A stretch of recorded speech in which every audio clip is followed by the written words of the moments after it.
BSTI পরীক্ষায় ছিল না কোনো নেগেটিভ মার্ক, ব্যবহার করতে পারবেন ক্যালকুলেটরও। এই ভিডিওটা বানানোর জন্য আমার দুইবারের পরীক্ষার অভিজ্ঞতার সাথে আমার সহকর্মীদের অভিজ্ঞতাও আমি সঞ্চয় করেছি এবং নিয়ে এসেছি আপনাদের জন্য সেই কাঙ্ক্ষিত ভিডিও, অর্থাৎ কেমন হয় বিএসটিআই পরীক্ষার প্রশ্নপত্র, কিভাবে প্রস্তুতি নিব। আজকের এই ভিডিওতে আমি শেয়ার করব বিএসটিআই পরীক্ষার জার্নিতে আমার অভিজ্ঞতা। বিএসটিআই বাংলাদেশ শিল্প মন্ত্রণালয়ের অধীনে একটি স্বায়ত্তশাসিত প্রতিষ্ঠান। কার্যক্রম পরিচালনার জন্য বিএসটিআইয়ের 8টি বিভাগীয় অফিস, 3টি জেলা অফিস এবং 10টি কার্যালয় রয়েছে। আবেদন যেহেতু করেছেন, বিএসটিআইয়ের কার্যক্রম সম্পর্কে মোটামুটি ধারণা নিয়েই করেছেন, তাই এই ভিডিওতে সে সম্পর্কে কোনো কথা থাকছে না। সর্বশেষ বিএসটিআই সার্কুলার অনুসারে মোট 13 ধরনের পোস্টের জন্য 97টি পদের পরীক্ষা হতে যাচ্ছে। সুতরাং বলা যেতেই পারে এটি একটি বড় সার্কুলার। যেহেতু আবেদন পর্ব শেষ, তাই বিভিন্ন পদের বিস্তারিত আলোচনাও এখন করছি না, আলোচনা করব প্রস্তুতি নিয়ে। সার্কুলার অনুসারে সকল পদকে আমি প্রাথমিকভাবে 3 পদে ভাগ করছি: বিভিন্ন ধরনের পরীক্ষক, ফিল্ড অফিসার এবং পরিদর্শক। বিএসটিআইতে আমি মোট 2বার পরীক্ষা দিয়েছি, প্রথমবার ফিল্ড অফিসার পদে এবং সর্বশেষবার পরীক্ষক পদে। বর্তমানে আমি পরীক্ষক হিসেবে কর্মরত। আমি যখন প্রথমবার পরীক্ষা দিতে আসি, তখন বিএসটিআই প্রশ্নপত্র সম্পর্কে আমার বিন্দুমাত্র ধারণা ছিল না। সাধারণ সরকারি চাকরি বা বিসিএস পরীক্ষার প্রস্তুতি নিয়ে এসে দেখি এমসিকিউ যদিও বা পারছি, কিন্তু রিটেন পারছি না। বারবার মনে হচ্ছিল, যদি একবার সূত্রগুলো দেখে আসতাম তাহলে এই সব প্রশ্নগুলোর উত্তর আমি করতে পারতাম। এখন সরাসরি চলে আসি বিএসটিআই প্রশ্নপত্র সম্পর্কে বিস্তারিত আলোচনায়।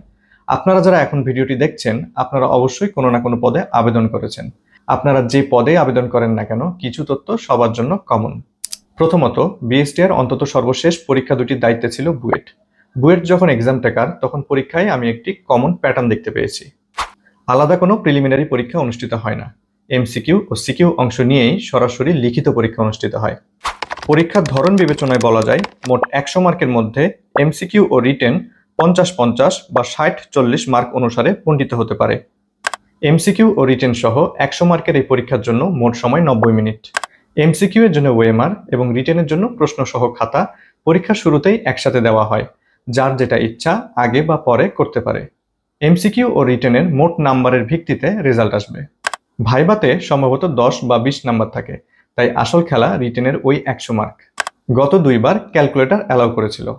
গত 2বারই আমার সিট ছিল বুয়েট ক্যাম্পাসে। অ্যাপ্লিকেন্ট সংখ্যার উপর ভিত্তি করে সিট ক্যাম্পাসের বাইরেও পড়তে পারে। প্রথমে এমসিকিউ কেমন হয় সেই আলোচনায় আসি। এমসিকিউ পার্টটা আমার কাছে সাধারণ চাকরির পরীক্ষার মতো বা বিসিএস স্ট্যান্ডার্ড মনে হয়েছে। অর্থাৎ এখানে বাংলা ভাষা ও সাহিত্য, সাধারণ জ্ঞান, সাধারণ বিজ্ঞান, সাধারণ গণিত, ইংলিশ গ্রামার বা এই জাতীয় যা কিছু থাকে সবকিছুই পেয়েছি। তবে বিসিএস সিলেবাসের নৈতিকতা, মূল্যবোধ ও সুশাসন অংশটুকু ছিল না। আইসিটি এবং ইংলিশ লিটারেচার যতদূর মনে পড়ে ছিল না, এবং সেই সাথে ভূগোল অংশটুকু সাধারণ জ্ঞানের সাথে মার্জ হয়ে এসেছিল। সবচেয়ে বড় যে কথাটা, সেটা হলো আমি যে 2বার পরীক্ষা দিয়েছি, এই 2বার এমসিকিউতে কোনো নেগেটিভ মার্কিং ছিল না। তবে আপনারা যারা এবার পরীক্ষা দিবেন, তারা অবশ্যই নির্দেশনাবলী ভালোভাবে পড়ে নেবেন।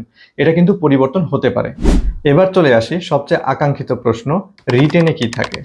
এই রিটেনে আমি প্রথমবার কট খেয়েছিলাম, আর সব পোস্টের জন্য রিটেন প্রশ্ন সেমও হয় না।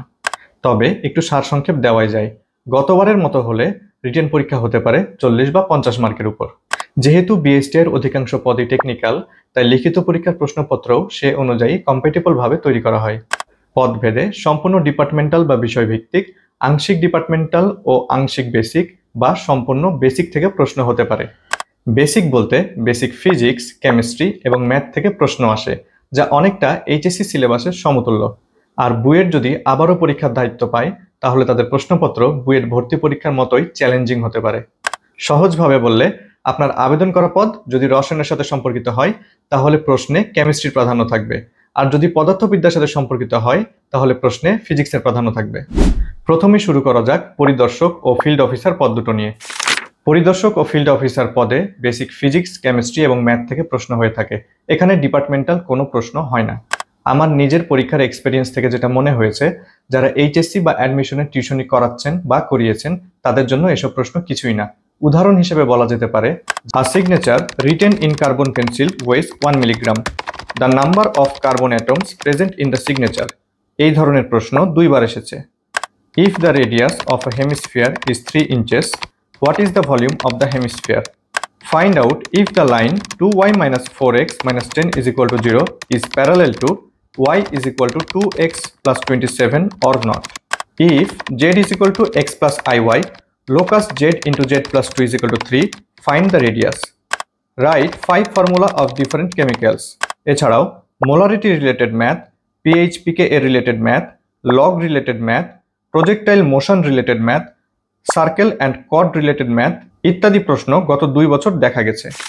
এবার আসি পরীক্ষক সংক্রান্ত পোস্টগুলো নিয়ে।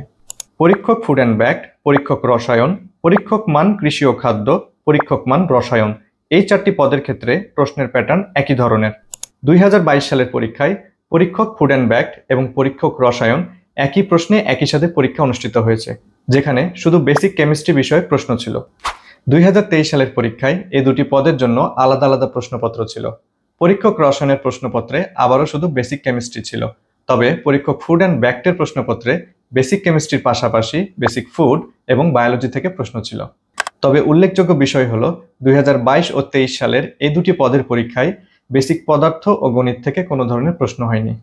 কিছু প্রশ্ন বা টপিক নিয়ে যদি বলি, তাহলে উদাহরণ হিসেবে বলা যেতে পারে বিক্রিয়ার জন্য কেপি-কেসি প্রকাশ, ক্লোরোফর্ম প্রস্তুতির বিক্রিয়া, জারণ বিজারণ সংক্রান্ত ম্যাথ, জৈব যৌগ থেকে বিভিন্ন ধরনের সংকেত, মোলারিটি সংক্রান্ত থিওরি, অর্ধায়ু সংক্রান্ত রাসায়নিক ম্যাথ, ব্যাকটেরিয়া সংক্রান্ত থিওরি, ফুড সেফটি রিলেভেন্ট প্রশ্ন।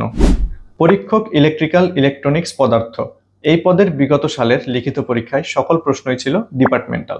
উদাহরণ হিসেবে বলা যেতে পারে interference related theory, torque related math, circuit related প্রশ্ন, মেটাল ও সেমিকন্ডাক্টর এর মধ্যে পার্থক্য, আইসিটির অ্যাড্রেস ও হোস্ট আইপি রিলেটেড প্রশ্ন। পরীক্ষক পুরকৌশল পদার্থ, এই পদের বিগত সালের লিখিত পরীক্ষায় সব প্রশ্নই ছিল ডিপার্টমেন্টাল।